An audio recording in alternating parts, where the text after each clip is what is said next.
student. Welcome to the class of operating system.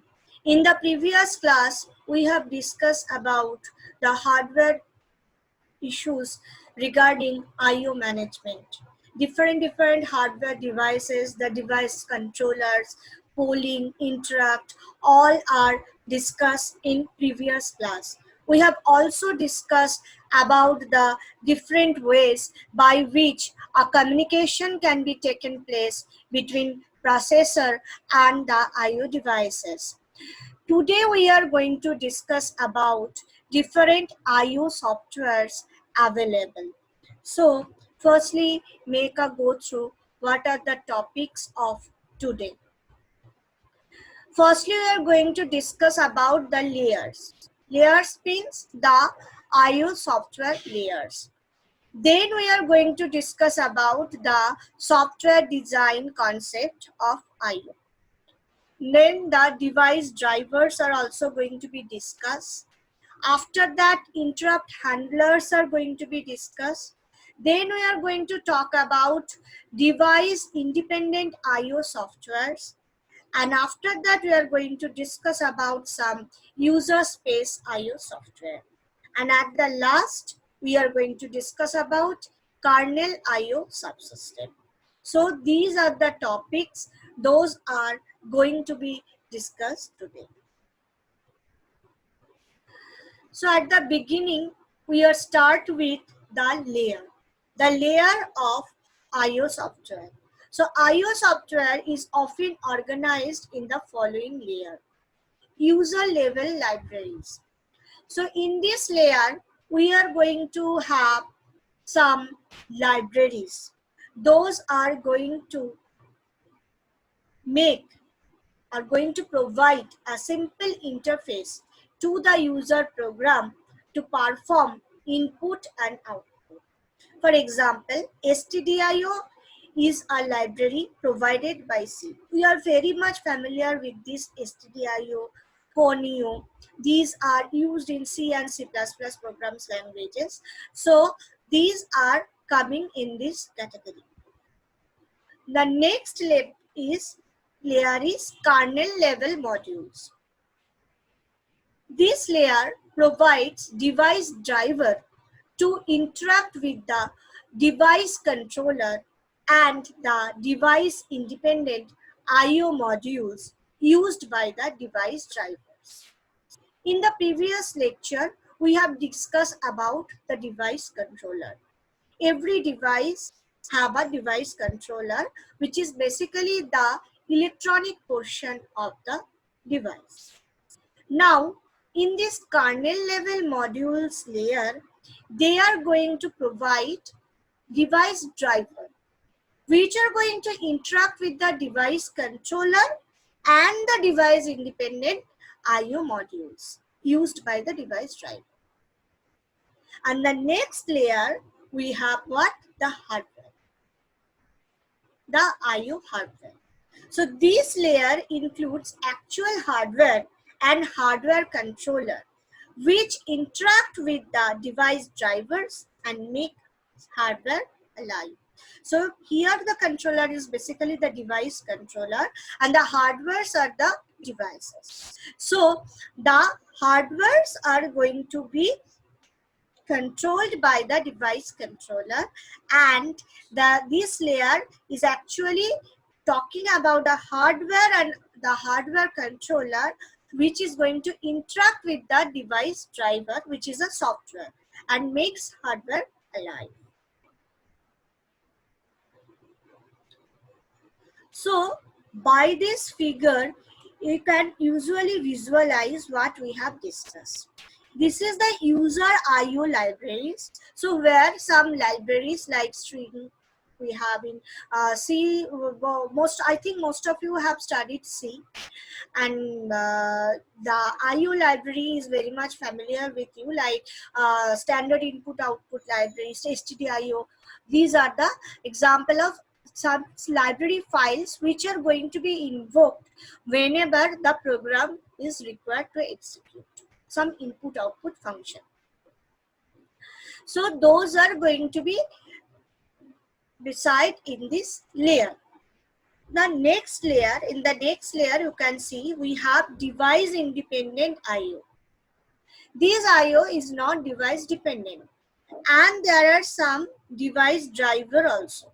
So in this layer again we have some software, some plugin software device drivers who are going to make the device alive basically. So device independent IO and device driver are the part of this kernel level.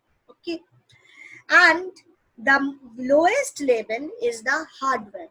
So in hardware level, we have the actual devices. So here we have the device controller and the device. You can see for every device there is a device controller. So the device controller is actually going to interact with this device driver and the device also. So now we are going to discuss the design concept.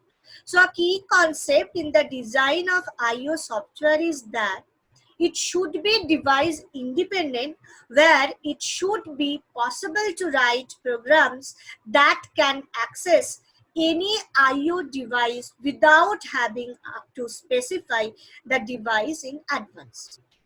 For this reason, in kernel level, we have a device independent IO. So whenever the user is going to write the program, in program, it should not be specified that in which IO device the program is going to access for the IO operation. It should be device independent. So the software should be, the main objective of the software should be, the total thing must be device independent. For example, a program that reads a file as input should be able to read a file from a floppy disk also. It should be read the file from the hard disk also, or we should be able to read from the CD-ROM also. So for this different device, different type of device, we should not modify the program. We should not require to modify the program. So reading operation is done. It does not matter from which device we are reading. For writing also. So writing operation is required to be performed. But it should not be the device dependent. That means we should not write a different program to write in the floppy, write in the CD-ROM, or write in the hard disks or USB drives. Okay, the same program should work for every cases. That is basically the main objective whenever we are going to design a IO software. So now come device drivers. So basically device drivers are software modules that can be plugged into an operating system to handle a particular device. So for each device, there is a device driver. We are very much familiar with that. Whenever a device is installed in your system, suppose a printer is installed, you have to load the device driver also. You are going to load the printer driver also. Okay. So that is basically what? That is basically a software module, and whenever you are execute that driver, it is going to be plugged into your operating system. So operating system takes help from device driver to handle all IO devices. So this is basically present to help the operating system to handle that particular device. So I am again repeated, for every device there is a device driver, which is basically a software module which help your operating system to handle that particular device, to work with that particular device. So if it is a printer, you have a device driver, a particular device driver for that particular device only. And that device driver should be installed in your machine. Then only it is going to be plugged into your operating system. And whenever you want to print anything, that particular device driver is going to help the operating system to work with that particular device. That means to work with that printer.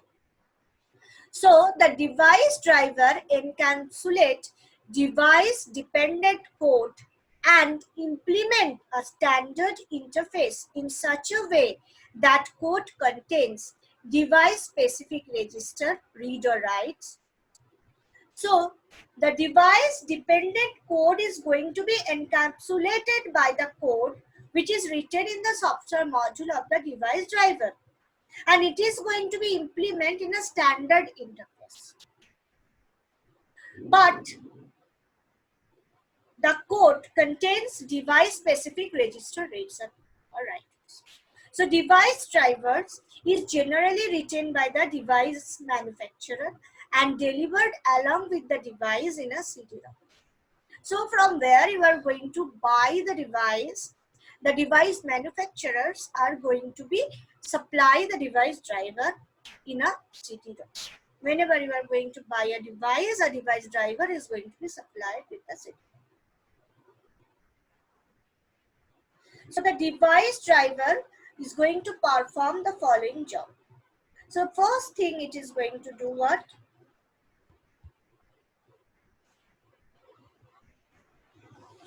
The first thing it is going to do to accept request from the device independent software above to it. Okay. So if you go to the design, here you can see on the top of the device driver, you have a device independent IO. And this device independent IO is going to communicate with the user. So the first job of the device driver is what? To accept request from the device independent software. To accept request from the device independent software. And then it is going to interact with the device controller to take and give IO and perform required error handling. So again, I am going to refer to that figure. After the device driver in this layer, what we have? The device controller.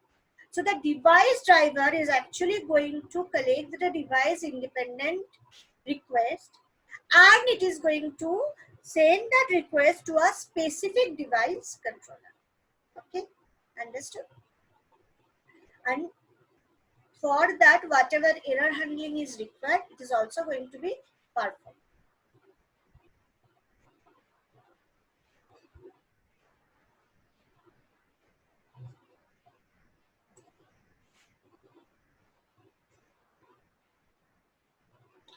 Making sure that the request is executed successfully. You should make sure that the request is executed successfully. The device driver is going to make sure.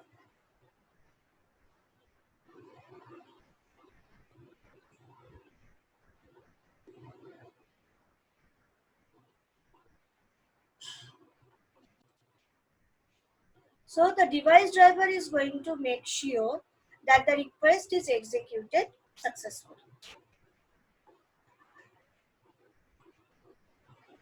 So here you can see the device drivers. This is where the user program is in the user space. You have some rest of the operating system in the kernel space, and there are, so these are the device driver, the device driver for the printer, the device driver for the camcorder, the device driver for the CD-ROM, and they are the particular device controller, and they are the devices. So the logical position of device driver is shown here. Communication between drivers and device controllers goes over the bus. So suppose a request come to read a block N. If the driver is idle at the time his request arrives, it starts carrying out the request immediately. Otherwise, if the driver is already busy with some other request, it places the new request in the queue of pending requests. Suppose the printer driver is going to have a request, okay, read a block A. So suppose the printer is printing something at that time. So the device driver is busy.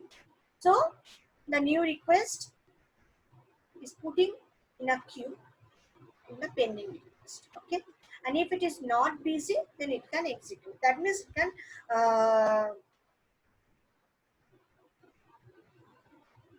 it can carrying out the request and going to print. Okay, so now we are going to discuss about the interrupt handlers.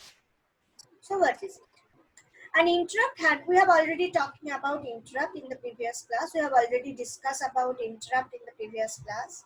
So an interrupt handler is also known as an interrupt service routine or ISR, is a piece of software, or more specifically a callback function in an operating system, or more specifically in a device driver whose execution is triggered by the reception of an interrupt. So whenever the interrupt occurs, then the interrupt handler, which is basically a function, callback function, which is going to be triggered and going to knock to the processor.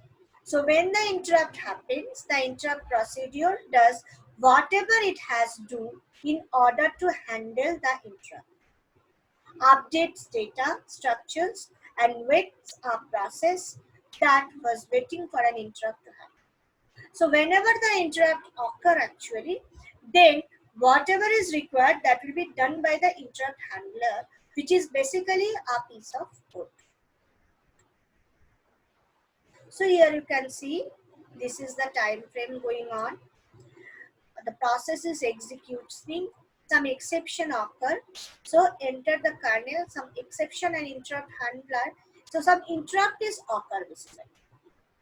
So basically some external event is required. So some interrupt is occur. So it is going to enter in the kernel, and the exception or interrupt handler is going to take their responsibility. It is going, and whatever is required, it is done. And then again, when it is handled, then it will leave the kernel and the process can continue its execution. So the interrupt mechanism accepts and address a number that selects a specific interrupt handling routine or function from a small set. In most architectures, this address is an offset stored in a table called the interrupt vector table. This vector contains the memory address of specified interrupt handler. So now we are going to discuss about the device independent IO software. So the basic function of the device independent software is to perform the IO functions that are common to all devices and to provide a uniform interface to the user level software. Though it is difficult to write completely device independent software, but we can write some modules which are common among all the devices. So this is basically for the common devices. This is basically for the common task or common functions which can be performed by all the devices. So here you can see so these are the functions that can be performed by the device independent IO software, that is uniform interfacing for device drivers, buffering, error reporting, allocating and releasing dedicated devices, and providing a device independent block size. So these are the responsibility of the device independent IO software. So basically these are done by the device. So uniform interfacing for device drivers is necessary because if we require a device independent IO software, so uniform interfacing is required. Device naming, that is the mnemonic names mapped to major and minor device numbers. Okay, it's also required. Device protection is also required because we are going to make an interface. So provide a device independent block size. Buffering is required because data coming off a device cannot be stored in the final destination. There must be a buffer in between them, and the storage allocation on block devices is also required. So error reporting and allocation of releasing dedicated devices. So these are all the function of the device independent IO software. So here you can see how they are performed. So this is without a standard device driver they are performed, and this is with the standard device driver interface they are performing. Okay, so here you can see the ups and downs are there, but it is a steady graph. Okay, here in this case there is a these are the user process, and these are the kernel, and these are the devices.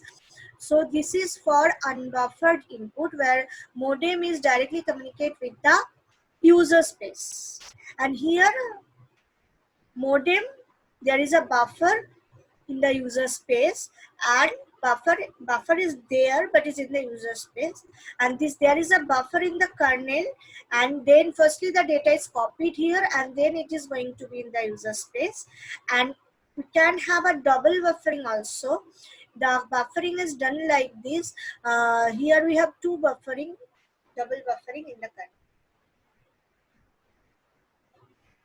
So networking may involve many copies like this. So here, firstly, this is the user space. So there is a buffer in the kernel space, and then it will come to the network controller. There is again a buffering is done. Here again a buffering that buffer data is communicated, and here again a buffering is done, and then in the kernel of the next system, they can again a buffering, and then in the user space again a buffer. So in network, whenever we are involved the network, it can be many copies also, many copy of the data. So the user space IO software. Now we are going to discuss about the next topic, that is the user space IO software. So these are basically the libraries.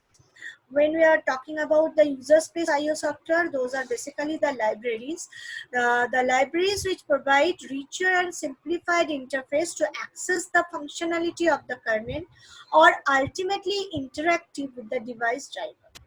Most of the user level IO software consists of library procedures, with some exception like spooling system, which is a way of dealing with dedicated IO devices in a multi-programming system.